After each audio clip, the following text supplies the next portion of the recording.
New at 10, over the next 2 years, the state of Utah plans to inspect up to 80,000 properties in high-risk wildfire areas all over the state. Yeah, this is required by new state law now. The goal to keep houses from burning and also fix problems with insurance coverage. The law also says homeowners in these high-risk fire areas will foot the bill for the program.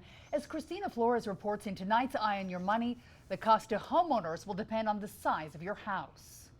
The beautiful views of this mountaintop neighborhood in Draper have drawn many homeowners like Olson, and it's easy to see why. Just an absolutely beautiful spot. It's like a dream house. This corner canyon community sits in what's known as the WUI, or the Wildland-Urban Interface. That's where homes and wildlands meet.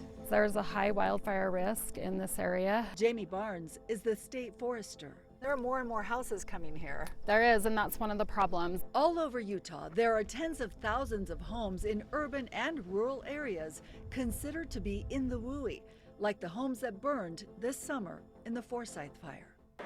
This year, lawmakers passed House Bill 48. It requires state workers to create a new detailed map showing which properties in the WUI are at highest risk of burning in a wildfire.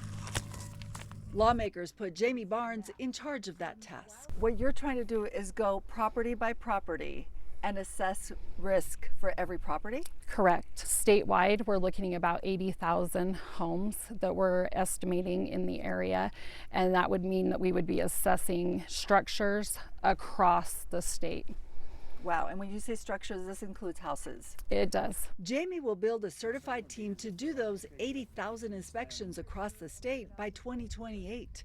Tyga Rohr will head the on-the-ground inspection team. It's a pretty monumental challenge, but it's been a long time coming and is necessary. Rohr says while the inspection rules have not been set, his teams will look at a property's vegetation and defensible space.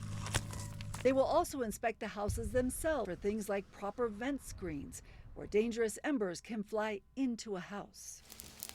Because embers can travel long distances. We're talking a mile or more. Those embers could easily travel to everything beyond that, clear up to the top of the ridge, all those houses in there. Rohr says the inspections are not meant to punish homeowners, but rather give them a list of actions they can take to protect their homes. The best firefighter for protecting somebody's home is that homeowner before a fire starts. Inspections will not be mandatory, but the 80,000 property owners in the high-risk area will pay for the program. Homeowners who live in the high-risk zones will start to see the assessment fees on their property tax bills in November of next year. But sometime this year, there will be public meetings held to determine exactly what those fees will be. I imagine some people are going to say, I don't want to pay for this.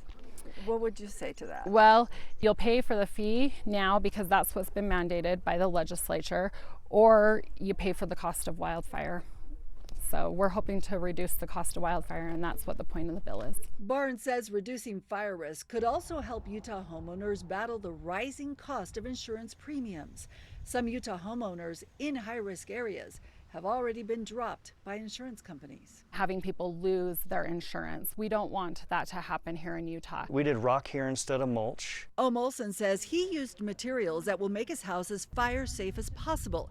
He'll do an inspection at his house. I'm all for doing my part and helping the community out and not being a house that's going to be the ember that burns other houses. He hopes the home assessments are fair and don't add too much to an already high property tax bill. Christina Flores, KUTV 2 News.